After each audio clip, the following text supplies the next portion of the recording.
The Dance of the Dragons is getting closer to its most brutal turning point, and House of the Dragon Season 3 Episode 7 may have just set up one of the bloodiest moments yet.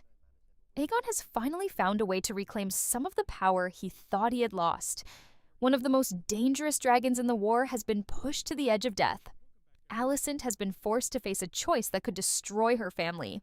And Helena's strange visions may have revealed something much darker about what is coming next, but perhaps the biggest warning is hidden in the final moments of the episode. Two men who once fought for Rhaenyra are now standing dangerously close to betrayal, while Lord Ormund Hightower believes he has found the perfect way to turn the tide of the war. Tumbleton is now sitting directly in the path of destruction, and the choices made in this episode could lead to a battle where entire lives, alliances, and loyalties are burned away. So what really happened in the ending of House of the Dragon? Season 3, Episode 7? Did Sunfyre truly return to Aegon?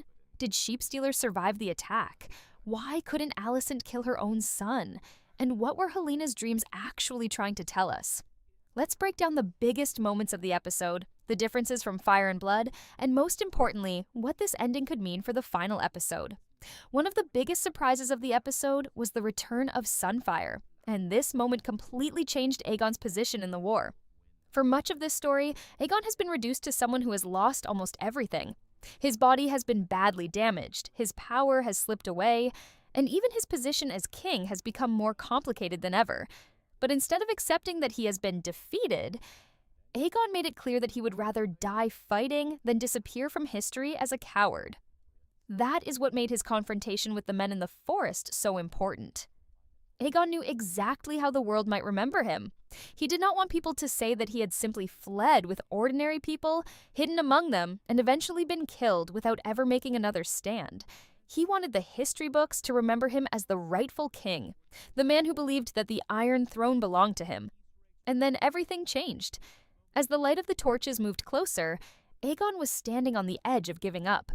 It almost felt as though he might turn away, especially after seeing how little support he had received from those around him. But instead, he stood his ground. He claimed that he was the rightful king and the heir that King Viserys had named. The men facing him became afraid. But the most important thing was that they were not afraid of Aegon. They were afraid of what was approaching behind him. Sunfyre. The great golden dragon suddenly emerged, and the entire feeling of the moment changed. Aegon finally had something that he had been missing for so long: power. Not political power, not the support of nobles, and not the loyalty of soldiers. This was something much more direct: a dragon. And Aegon knew exactly what to do with it. He commanded Sunfyre to unleash his fire upon the men standing before him. What followed was one of the most brutal and strangely satisfying moments of the episode, because Aegon simply started laughing as the men were burned in front of him. It was almost as if something inside him had finally snapped. For the first time in a long time, Aegon looked powerful again. And that is why the return of Sunfyre matters so much. Aegon has been humiliated, injured, and pushed away from the position he once believed was his by right. But now his greatest weapon has returned to him. The dragon that represents his claim to the throne is once again at his side, and that could completely change what he decides to do next. But there is an important detail here. The show's version of Sunfyre's return is very different from what happens in Fire and Blood. In the book, there isn't this huge surprise entrance where Sunfyre suddenly appears from the forest at the exact moment Aegon needs him most. Instead, Sunfyre's survival is revealed through a very different sequence of events. Rhaenyra eventually goes to Dragonstone for her own safety, only to discover that the men she trusted with the island have betrayed her and sworn their loyalty to Aegon. That is where the story of Sunfyre becomes important. After the Battle of Rook's Rest, Sunfyre had survived, but the dragon was in terrible condition. Rather than simply disappearing, he fled into the forest and survived by feeding on wild animals that were brought to him. The book leaves some uncertainty around exactly how Sunfyre made his way back toward Dragonstone. Was it because he could somehow sense Aegon? Or was it simply the instinct of a wounded beast trying to return to somewhere that felt like home? The story never gives a completely clear answer, but eventually Aegon and Sunfyre were reunited. And there is another major difference that makes the book version much more tragic. Sunfyre was not truly healed. His wing had been severely damaged, and his injuries had changed the once majestic dragon. The book even describes the way he flew in a deliberately unflattering way, making it clear that this was not the same unstoppable creature that had entered the war earlier. So the show has given us something much more dramatic. Instead of first showing Sunfyre as a badly wounded survivor, the series has used his return as a huge moment of power for Aegon. And that raises a very important question. What does Aegon do now? Because Aegon finally has something that can make people fear him again.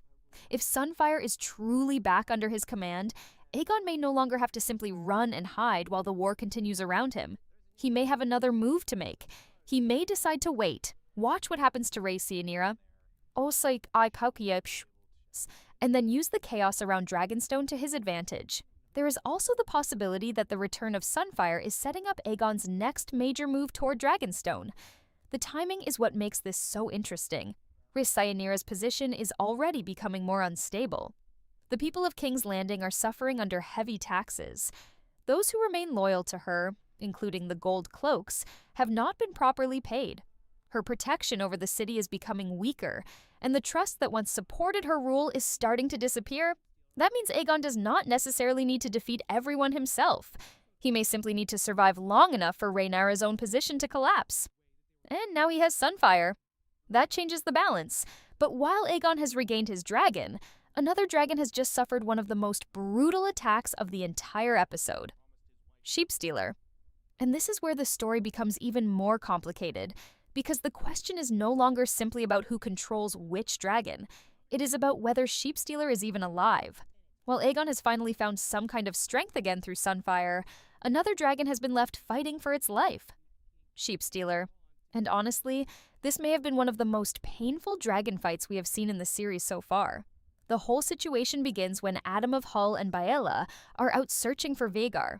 They are expecting to find the most dangerous dragon in the realm, but instead they stumble across something completely different. They discover Sheepstealer. At first, this seems like it could be a major advantage, but there is one problem. Sheepstealer already has a rider, and that rider turns out to be Rhaenyra. Daemon has already gone to the Vale because he wants to find out what happened to his daughter, and the situation becomes even more dangerous when he discovers that Rhaenyra has gone looking for Vhagar herself. Her reasoning is understandable. Vhagar is one of the oldest and most powerful dragons alive, and she is connected to Aemond, the man responsible for so much destruction during this war. Rhaenyra believes that if she can kill Vhagar, she could finally repay part of the debt she feels she owes to Rhaenyra. But instead of solving the problem, her decision creates another one. Because once Rhaenyra becomes connected to Sheepstealer, the entire situation becomes impossible to hide. Rhaenyra discovers that Sheepstealer has a rider, and she sends Baela to find out who has managed to tame the dragon. What Baela discovers is something far more personal than anyone expected. It is Rhaenyra. And this is where the emotional side of the story becomes just as important as the dragons themselves. Rhaenyra has been carrying a huge amount of guilt throughout the war. She wants to prove herself. She wants to do something that matters. She wants to show that she is not simply someone who has been left behind while other members of her family ride into battle and become legends. But the moment Baela realizes what has happened, everything changes. There is fear. There is anger. And there is the feeling that Rhaenyra has gone too far. Baela is not simply looking at a stranger who has somehow claimed a walled dragon. She is looking at her own sister, and yet she cannot simply ignore what has happened. Rhaenyra needs control over her dragons, especially at a time when the war is becoming more dangerous by the day. If another dragon rider is acting independently, that creates a threat that cannot easily be tolerated. The situation becomes even more heartbreaking when Daemon is involved. Rhaenyra already believes that her father has failed her in many ways. She has spent so much of the story feeling like she is not important enough, powerful enough, or trusted enough to be part of the war. So when she discovers that Daemon is connected to this situation, her emotions become even more complicated. And then comes the decision that nobody wants to see. Sheepstealer has to be stopped. The other dragons attack. And what follows is brutal. Sheepstealer is attacked by multiple dragons, and the sheer difference in power becomes obvious almost immediately. This is not some clean and heroic battle where one dragon simply defeats another. It is an assault. Sheepstealer is overwhelmed, wounded, and pushed to the edge. And somehow, the dragon survives long enough to escape. That is the part that matters. Because after all of this destruction, Sheepstealer does not simply fall dead in front of everyone. He flees into the mountains, badly wounded, alone. And that leaves us with one huge question. Did Sheepstealer survive? The show does not give us a clear answer. And if we want to understand where this story could be going, we have to look at Fire and Blood. But this is where things get interesting, because the book's version of Sheepstealer is very different. In the source material, Sheepstealer is not ridden by Rhaenyra. Instead, the dragon is tamed by a character named Nettles. And Nettles becomes extremely important because of her relationship with Daemon. The book suggests that Daemon develops feelings for her, and their relationship becomes one of the reasons Rhaenyra becomes increasingly suspicious and paranoid. That is a huge difference from what the series has shown us. The show has essentially taken the basic idea of a mysterious rider claiming Sheepstealer and placed Rhaenyra at the center of it. But the emotional consequences are completely different. In the book, Rhaenyra eventually becomes suspicious enough to send a message ordering Nettles to be killed. The problem is that Daemon is warned, and rather than allowing Nettles to be captured, Daemon warns her. Nettles then escapes into the mountains with Sheepstealer, and after that, the two of them are never seen again. That is a fascinating detail when we look at what just happened in the episode. Because the show has created a situation where Sheepstealer has now escaped into the mountains without a rider. And that means the series may be borrowing the ending of the book while completely changing the character involved. Instead of Nettles fleeing with Sheepstealer, we have Rhaenyra separated from the dragon after the attack. Instead of Daemon secretly protecting Nettles, we have a much more complicated family situation involving Rhaenyra, Daemon, Baela, and Rhaenyra. And yet the final image of Sheepstealer disappearing into the mountains still feels strangely familiar. It is almost as if the show is telling us that this dragon story may not be finished. Personally, I hope Sheepstealer survived. After everything that happened during the attack, it would be difficult not to feel sympathy for the creature. Sheepstealer was already one of the most difficult dragons to tame, and now he has been attacked, badly wounded, and forced to disappear into the wilderness. But there is another possibility. Those injuries may have been too severe. The dragon could have escaped simply because it was desperately trying to survive, only to die somewhere far away from everyone else. And that would make the entire sequence even more tragic. But if Sheepstealer did survive, then there is another question that becomes incredibly important. Will he ever return? Because a dragon disappearing into the mountains does not necessarily mean that the story is over.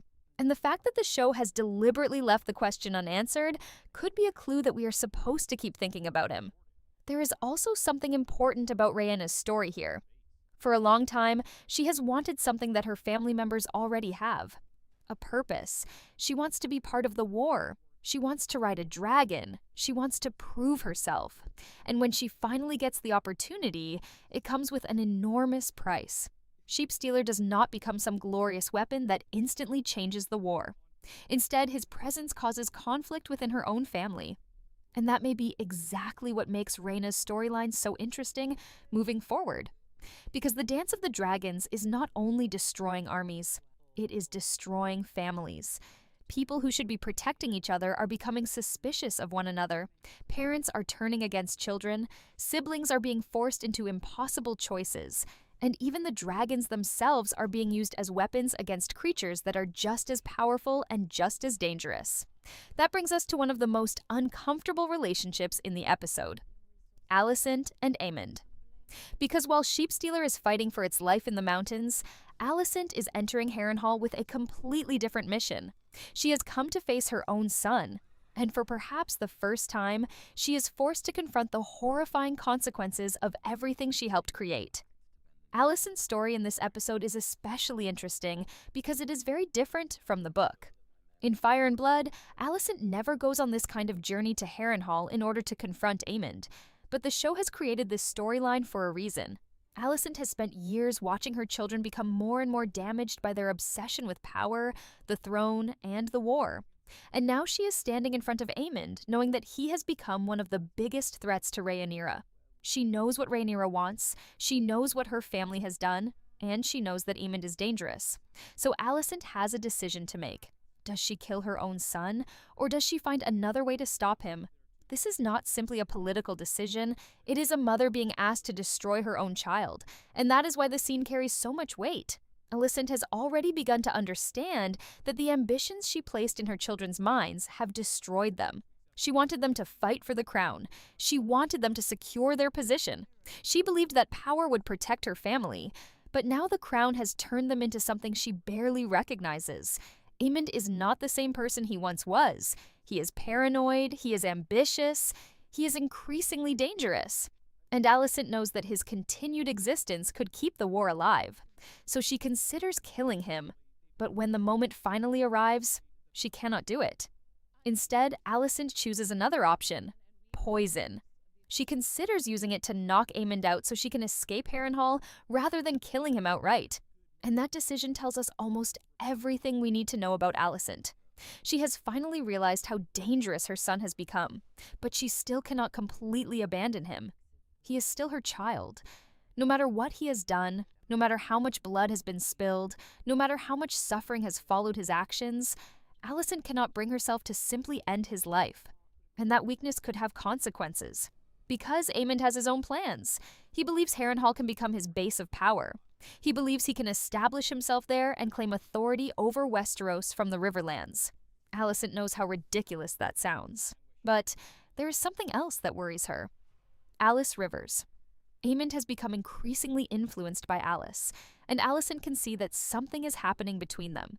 There is even a strange moment where Aemond seems to believe he is being intimate with his mother, only for the scene to reveal that he is actually experiencing some kind of vision involving Alice. And then Alice gives him a line that could have much bigger consequences. She tells him that she will give him a son. That is where the book comparison becomes fascinating. When Aemond eventually returns to Harrenhal in Fire and Blood, Daemon is there, and Alice is with him. She is pregnant. So the show may be setting up a future pregnancy for Alice, or it may be using this moment simply to hint at what could happen later. Either way, Aemond's relationship with Alice is becoming more important, and Alicent can see that her son is no longer fully under her influence. That is what makes her decision even more tragic. She has spent years believing she could control the direction of her family. Now she is discovering that she cannot even control her own children. And this connects directly to another character whose story has become increasingly mysterious: Helaena. Because while Alicent is struggling to understand what Aemond has become, Helaena is seeing things that nobody else seems able to understand. Her dreams are not simply strange visions. They may be warnings. And if we understand what those dreams are showing us, they could reveal exactly where the story is heading next.